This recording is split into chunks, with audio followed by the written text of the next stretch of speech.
Krásny deň. My sme práve ukončili výkonnostný coaching v mojej kancelárii na Štrbskom plese s mojím klientom, pánom Igorom Ščomakom, majiteľom stavebnej firmy. Ja by som sa ťa chcela, Igor, opýtať, čo ti priniesol môj výkonnostný coaching? Určite mi priniesol jasný cieľ a dokončovať akcie, ktoré sme si stanovili v coachingu. A výkonnostne som urobil pokrok v rámci 3 mesiacov taký, aký som neurobil za celých 12 mesiacov, to znamená za celý rok som to nedokázal urobiť.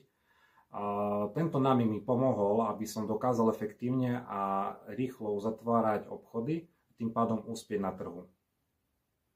Ďakujem pekne, Igor.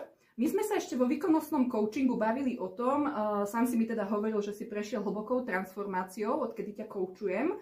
Čo sa pod tým skrýva? Fokus. Fokus bolo to slovo, ktoré som zistil, čo znamená pri tebe, kedy sme prišli na to, že rôzne projekty, ktorých som mal neurekom, mi odvádzali moju pozornosť, tým pádom aj energiu. Vďaka tomu, že sme identifikovali ten hlavný projekt, ktorý ma živí, tak sme vedeli urobiť to, aby bol ten projekt úspešný. To znamená, že sme priniesli veľkú hodnotu pre moju spoločnosť. Ďakujem veľmi pekne, Igor, a ja ti prajem veľa šťastia. Ďakujem pekne. Ďakujem.